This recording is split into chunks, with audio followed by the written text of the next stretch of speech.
ಮನೆ ಒಳಗಡೆ ನಿಮ್ಮ ಮಕ್ಕಳು ಇದೇ ಸ್ಟೈಲಲ್ಲಿ ಬಂದಾಗ ಎಷ್ಟು ಖುಷಿ ಆಯ್ತು? ಭಾಳ ಖುಷಿ ಆಯ್ತು ರೀ. ನನ್ನ ಜೋಡಿ ನಾ ಒಬ್ಬ ಇದ್ದೀನಿ, ನಾನು 3 ಜನ ಆದ್ರೆ ಅಂತ ಕಿಸಿಂದ ನನ್ನ ಜೋಡಿನೇ ಇಬ್ಬರದಾರಲ್ಲ ಅಂತ ಕಿಸಿಂದ ಖುಷಿ ಆಗಿತ್ತು, ಭಾಳ ಖುಷಿ ಆಯ್ತು. ಓಕೆ. ಒಂದು ಇನಿಷಿಯಲ್ ಡೇಸಲ್ಲಿ ನೀವು ಕಳಪೆನಲ್ಲಿ ಜೈಲಲ್ಲಿ ಕಳಪೆ ಪಡ್ಕೊಂಡು ಜೈಲಿಗೆ ಹೋಗಿರ್ತೀರಾ. ಸೊ ಅವಾಗ ನಿಮ್ಮ ಮಕ್ಕಳ ಒಂದು ಮಾತು ನಿಮಗೆ ಕೇಳಿಸುತ್ತೆ. ಅವಾಗ ನೀವು ಆದಂತಹ ಆ ಇಮೋಷನಲ್ ಇದೆಯಲ್ಲ, ಬಹಳಷ್ಟು ಕರ್ನಾಟಕದ ಜನರಿಗೆ ತುಂಬಾ ಬೇಜಾರಾಗುತ್ತೆ. ಅಯ್ಯೋ ಪಾಪ ಮಾಡೋರಿಗೆ ಅವ್ರ ಮಕ್ಕಳನ್ನ ತೋರಿಸ್ಬಿಡ್ಬೇಕಿತ್ತು, ಮಾತಾಡಿಸ್ಬಿಡ್ಬೇಕಿತ್ತು ಅನ್ನೋ ಫೀಲ್ ಇತ್ತು. ಆ ಒಂದು ಸಿಚುವೇಶನ್ ಹೇಗಿತ್ತು? ಏನು ಅನ್ನಿಸ್ತು ಆ ಒಂದು ಸಿಚುವೇಶನಲ್ಲಿ ಮಕ್ಕಳ ವಾಯ್ಸ್ ಕೇಳಿದಾಗ ಏನು ಅನ್ನಿಸ್ತು? ಭಾಳ ಅಂದ್ರೆ ಭಾಳ ಖುಷಿ ಅನಿಸ್ತು ರೀ. ಯಾಕಂದ್ರೆ ನಾನು ನೆನಪು ಮಾಡ್ಕೋತಿದ್ದೆ, ಭಾಳ ನೆನಪಾಗತ್ತಿತ್ತು.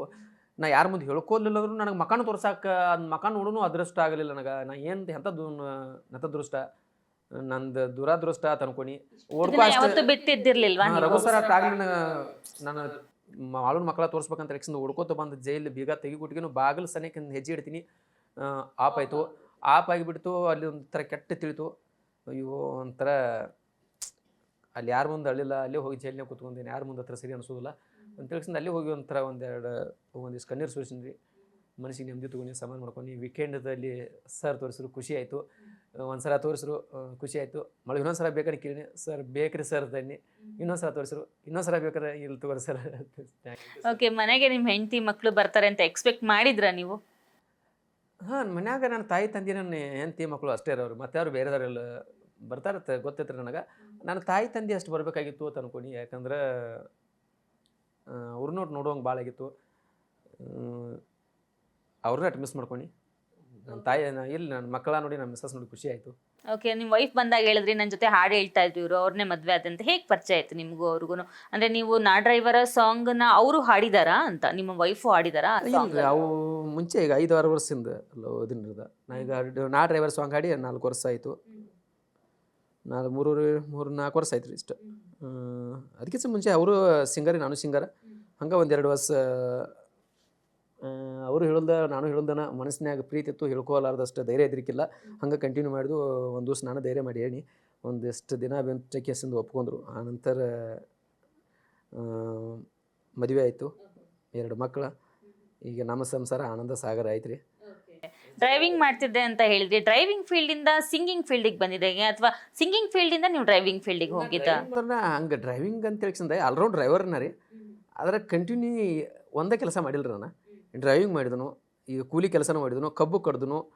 ಆನಂತರ ಏನು ಬೇಕಾದ್ರೆ ಗೌಂಡಿಯರ್ ಕೈತಾಡಕ್ಕೆ ಹೋಗಿದ್ದನು. ಇಂಥ ಕೆನಾಲ್ ಕೆಲಸ ಅಂತ ಬಂದಾಗ ಕೆನಾಲ್ ಕೆಲಸಕ್ಕೆ ಹೋಗಿದ್ದನು, ಹೊಲ್ದಾಗ ಮಾಡಿದನು.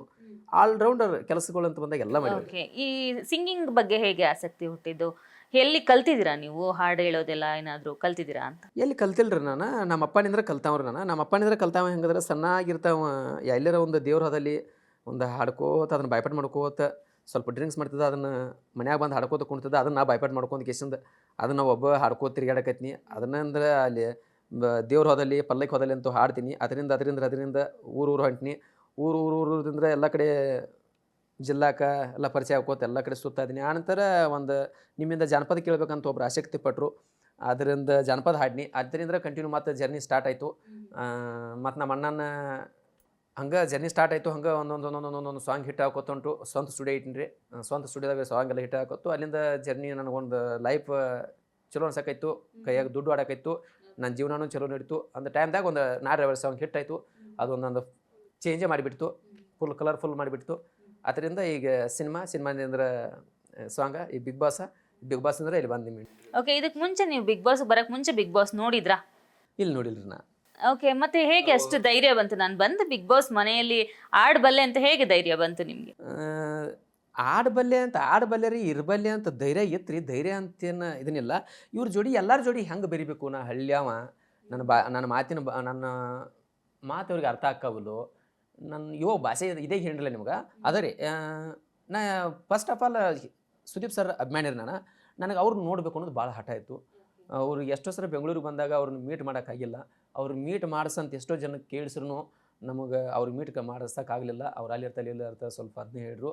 ಅದನ್ನೂ ಇಟ್ಕೊಂಡು ಇನ್ನು ಬೇಡ, ನಾವು ಸರ್ಗೋಸ್ಕರ ರೀ ಹೋಗ್ಬೇಕು, ನಾವು ಸರ್ ನೋಡೋಕ್ಕಾದ್ರೆ ಹೋಗಬೇಕು ಬಿಗ್ ಬಾಸ್ಗೆ ಅಂತೇಳಿ ಕಿಸಿಂದ ಗಟ್ಟಿ ಧೈರ್ಯ ಮಾಡಿ ಕಿಸಿಂದ ಬಿಗ್ ಬಾಸ್ ಮನೆಗೆ ಹೆಜ್ಜೆ ಇಟ್ಟು ಹಂಗೆ ಎಲ್ಲ ಫೇಸ್ ಮಾಡ್ಕೋತ ಕಷ್ಟ ಸುಖ ದುಃಖ ಎಂಜಾಯ್ ಎಲ್ಲ ಅನುಭವಿಸ್ಕೊಂತ ಇಲ್ಲಿ ಬಂದು ಕಿಸಿಂದ ಬಂದು